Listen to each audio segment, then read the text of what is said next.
Welcome to the Online Success Journey podcast, your opportunity to discover and learn from entrepreneurs like yourself.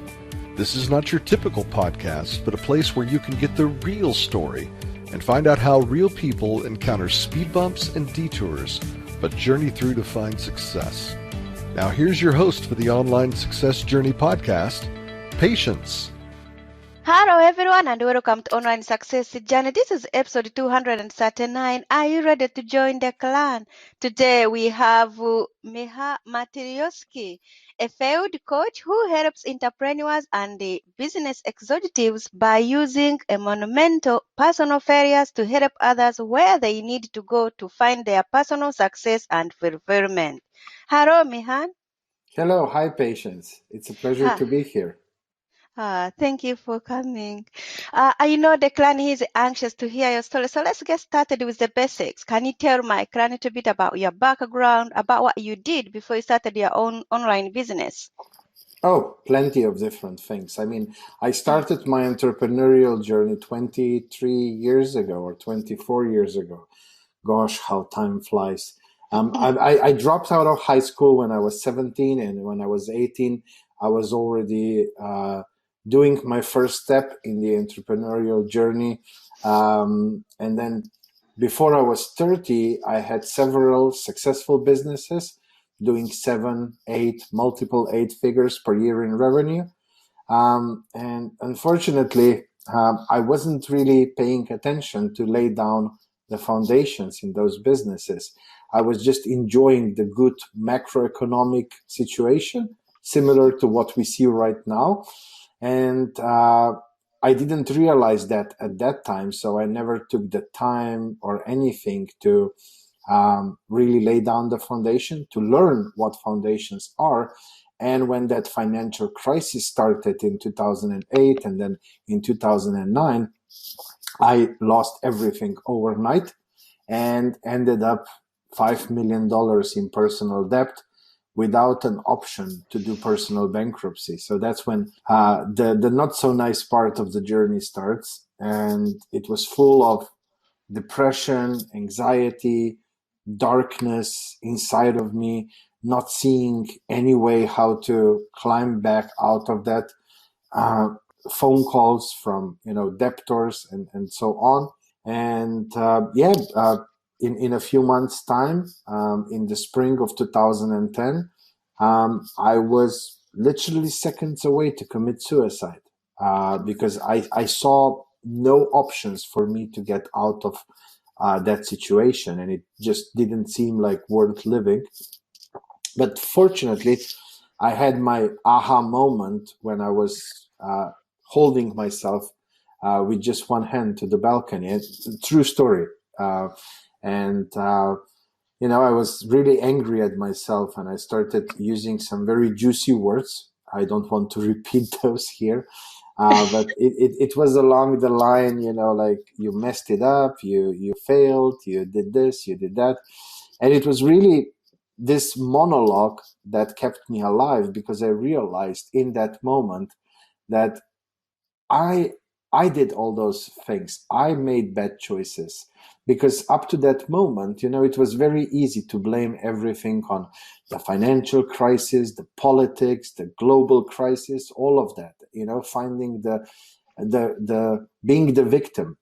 And it was only when I realized that it was all me, that's when I had that light bulb moment. And it was like, okay, but if I made all those mistakes and I was still able to have all that wealth, then if I do things better, make better decisions and so on, I can actually do it again. But of course, it wasn't, like next day I would do everything better. I had a long journey to go through, because there was a lot of personal development, business development, a lot of things that I had to learn and practice and so on. So it took me about 3.5 years until in February 2014, I finally created my last startup. And with all the lessons that I've learned from my past mistakes, my past failures, I was able to scale that startup from 0 to multiple 8 figures in the first year, and then to multiple 9 figures in the next year. And then I had a successful exit from it. I was able to repay all my past debts. By that time, it was almost 7 million with all the interest and everything.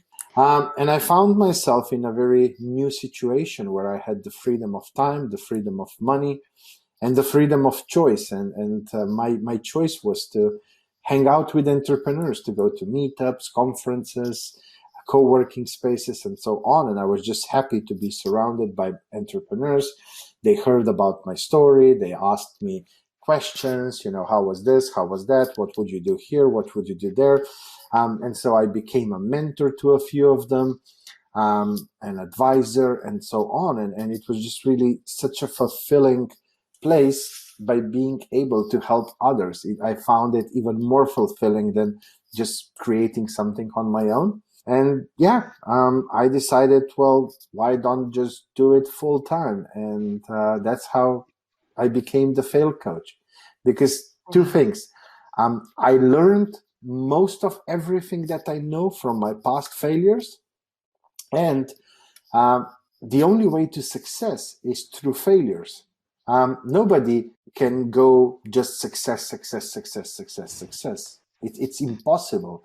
You have to, you have to fail fast. You have to fail forward, and you need to have a healthy relationship with failure so that it doesn't bring you down when it happens, because then the road to success is a much longer one.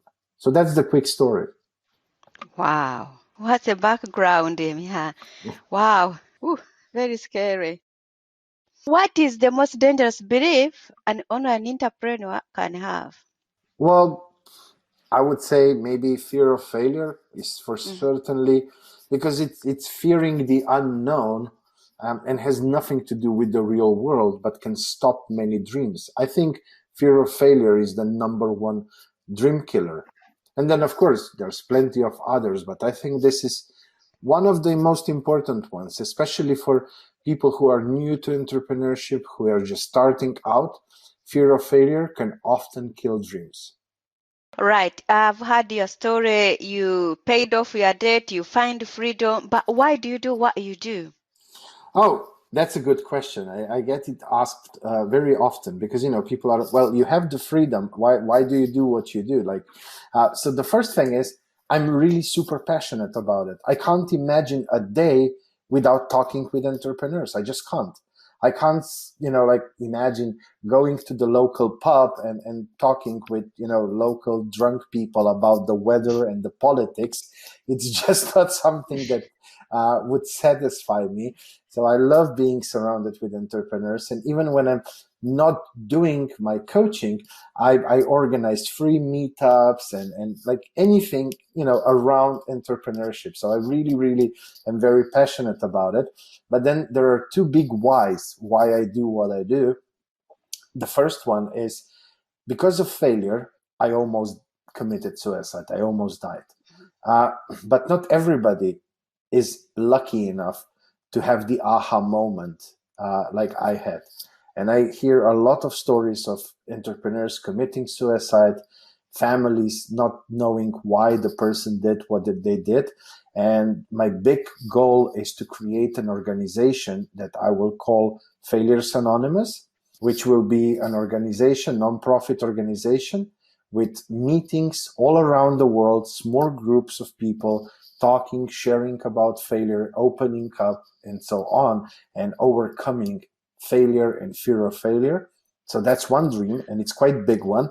And then the other one is more intimate. It's as I was picking myself up, in between, I adopted a dog from a shelter, and then I adopted another one and another one and another one. And 2.5 years ago, I moved to Eastern Europe, where they have big problem with stray dogs, stray cats, and so on. And I do already a lot of volunteer work when it comes to animals, but I want to create another nonprofit organization that will create shelters and have veterinary mobile clinics, for free veterinary help where people can't afford it or they don't want to afford it, that will do a lot of education around animals and so on. And I don't want to depend with any of those two on others. I want to finance that myself. And to be able to do that, Fail Coach is really the tool that will enable me to do that. Let's put man aside. How do you know you are successful? When you feel happy. I don't know how else to describe it, but you feel full, your heart is warm, and you have that warm feeling. You are happy, you are satisfied, you are doing good stuff, you're helping people, and just that for me is success. I honestly, I'm not a billionaire, but I feel like a billionaire because I know how many people I already helped, how big changes that made to their lives, to their families, to employees, and so on. And there's just no way money can buy that feeling. And that for me is success, when my heart is full and bursting from happiness and joy. Can anyone be an entrepreneur, or are some people more cut out for it than others? Well, I wouldn't say cut out. It's all about how hungry you are. I mean, nobody was born perfect entrepreneur. We all have, inner demons. We all have skills that we have, skills that we don't have. It's an always learning, always growing process. So, I mean, nobody was born an entrepreneur. But then some people are more hungry for it, and some people are less. And they make excuses and they give up, and they let fear stop them and so on, and others don't.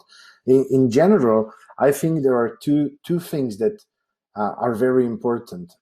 Either you need to have some big pain that motivates you to push beyond the comfort zone, or you need to have why that really, really, really motivates you. If you are just there in between, okay, in the comfort zone, no motivation to push yourself, it's gonna be hard. What have you learned from business as a whole? Foundation. Building a business is like building a house. First, you need to make a blueprint. In business, that would be a business plan or a lean business plan. Then you need to lay down the foundations. And only when foundations are there, then you can start building up. But unfortunately, most entrepreneurs, they try to build their business at the second or third floor, and then they're surprised why it all crumbles down eventually. So if you want a sustainable, long-term, and profitable business, you need to start with the foundations first. So give us 3 tips of your foundation, or what you teach in your programs. What can they do? Someone want to leave their 9 to 5 job. Yeah, okay. I mean, this is not secret at all. I mean, it's really out there. But the first thing is you, the entrepreneur. You are the first pillar of that foundation. So, like I said, nobody was born the perfect entrepreneur. You need to get to know yourself, your strengths, your weaknesses. You need to figure out what you have and what you're missing, and then you need to start working on, becoming that full entrepreneur, a grounded entrepreneur with logic and emotions, and so on. So a good start there would be to practice mindfulness, to learn and practice emotional intelligence, but of course, other stuff as well. And then when you start doing the business development plan, a lot of entrepreneurs start at the wrong end. They start with brand and logo and business cards and website and all of that. But in reality, you need to start with the product market fit. Product market fit is triangulation of an audience that's interested in something that you have to offer, so your product or your service, and there is a business model behind that is acceptable by them, and is profitable for you. And until you create a product market fit that really works, it's no sense in doing anything else past that, because, why would you start marketing if you don't have a product market fit? And then maybe the third tip would be, you need to go out there and you need to validate your product market fit. And there is really just one way to validate it. You have to sell it to a few people. Only then you can say, okay, I have something. And then once you do that, then do all your marketing and content planning and all of that. And maybe a bonus tip, I see a lot of entrepreneurs going into this entrepreneurship with the mindset of a solopreneur. They want to learn everything. They want to do everything. They're just really buying themselves maybe a better paid job. That's not an entrepreneur. That's not freedom. So you need to start from the scratch, thinking like a business owner. In the beginning, it won't be that different because, if you don't have money, if you're bootstrapping, you'll have to do a lot of the things yourself, of course.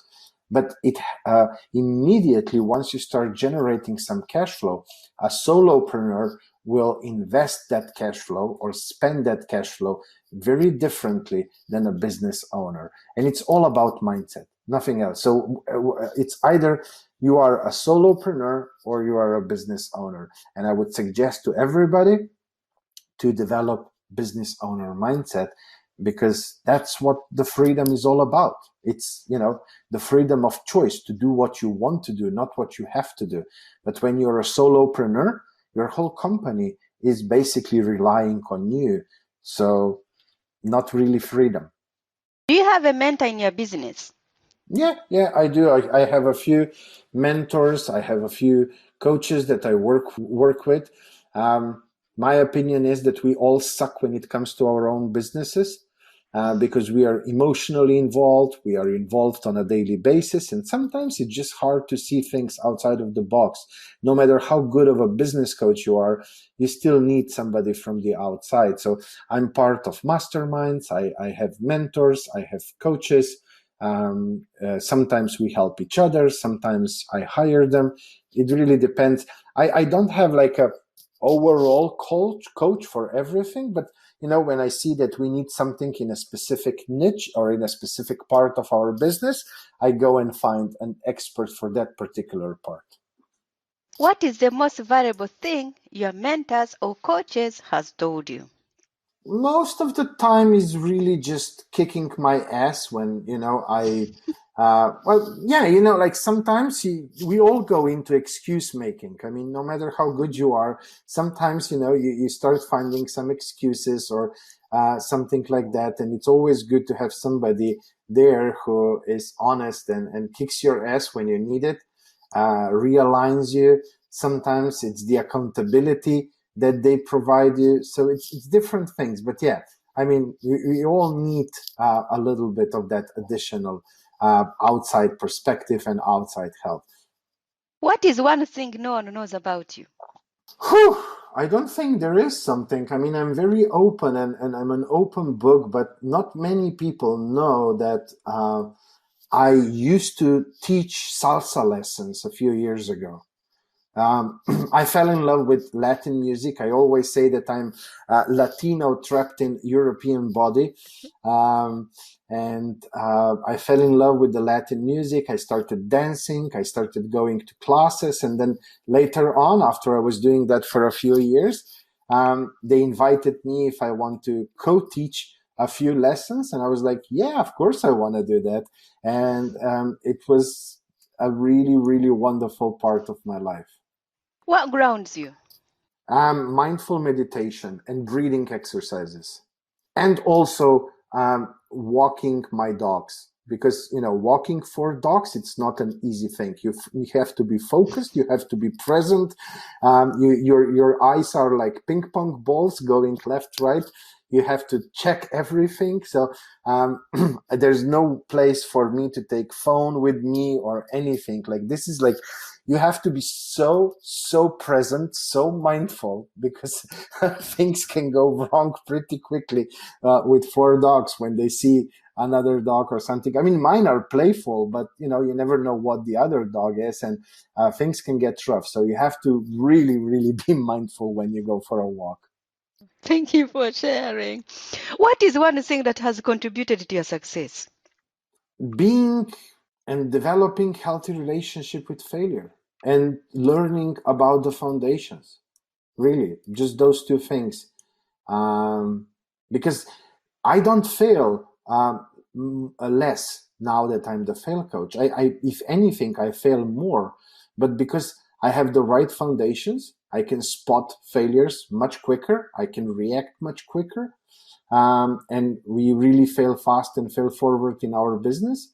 And foundations enable me to see that and to spot that and to react without emotions, but to really push forward, look at the processes, and move on.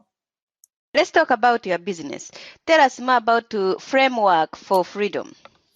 Oh, well, that's my entry program for new entrepreneurs, early stage entrepreneurs.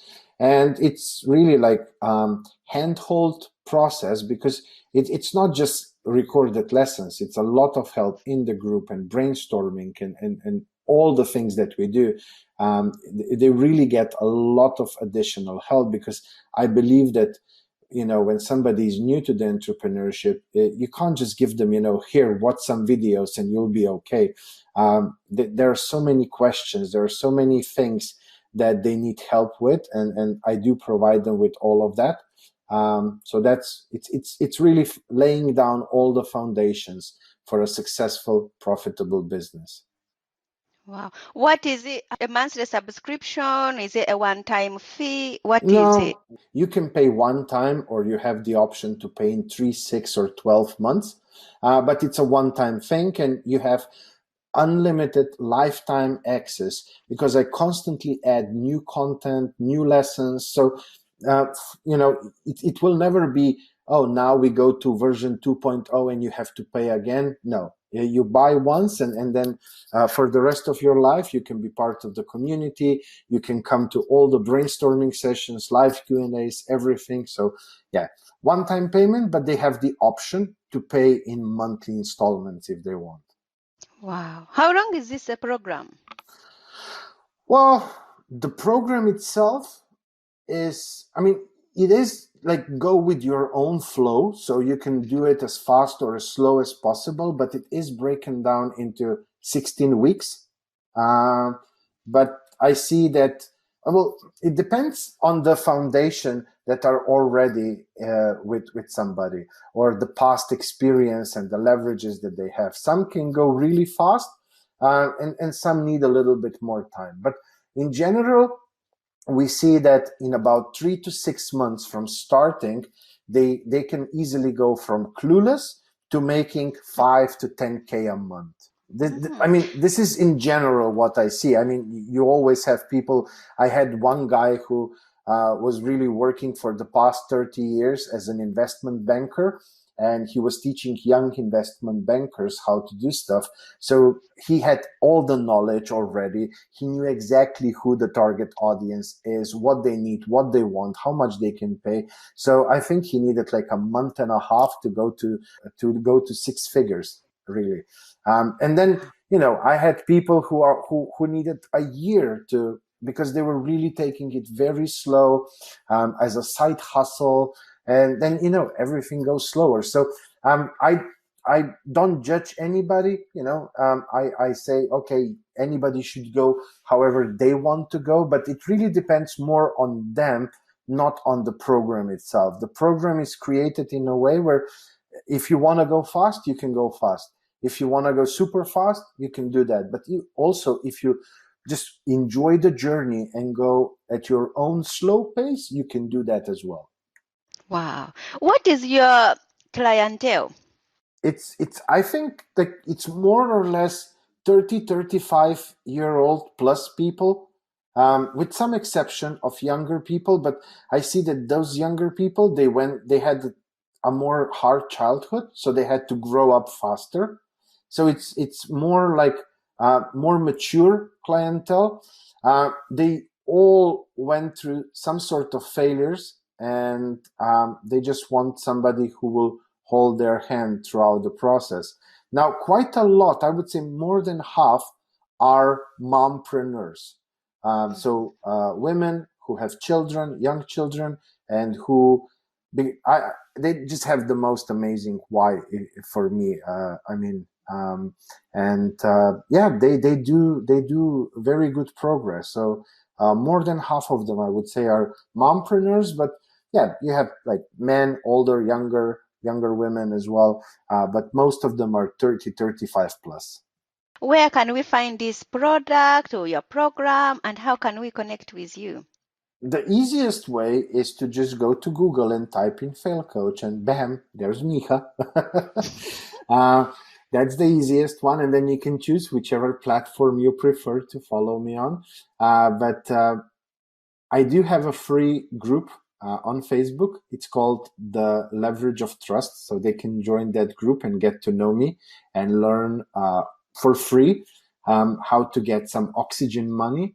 I started this group in the middle of December, and right now we have about 50, 60 people in it, and they already made a bit more than $150,000 altogether just by using this simple technique. So that's definitely one thing where they can find me and learn something in the process. Framework for Freedom is at frameworkforfreedom.com.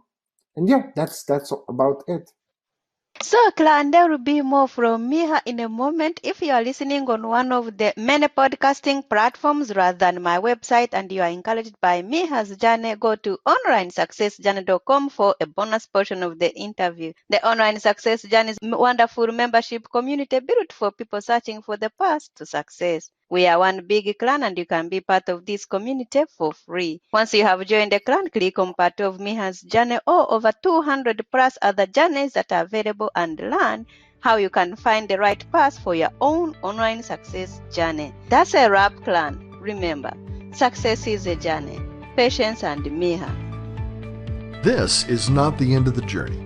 We hope you've enjoyed listening to part 1 and want to be sure you know there is a second part to this and every journey podcast at onlinesuccessjourney.com, filled with even more success tips, uplifting stories, and even a bit of fun.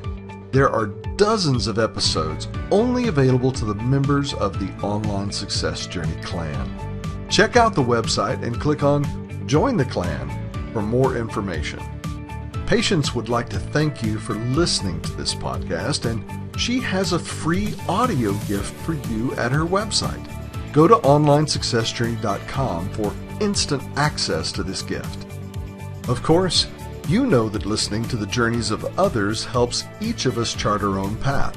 So make sure you're subscribed to be notified as each new interview is posted. There are so many ways to stay connected to the Online Success Journey and to listen in. And if you're enjoying the podcast, we appreciate your help in telling others. One of the best ways to share the benefit you get is to rate and review it at Stitcher and other sites by clicking the stars or completing the ratings form, by clicking thumbs up and leaving a comment on YouTube, or liking and sharing the podcast on social media. To review the podcast within iTunes, simply open iTunes to the podcast, click on Ratings and Reviews, then write a review. On behalf of Patience, and until next time, thanks once more for listening. It is our hope that this podcast will guide you on your own online success journey.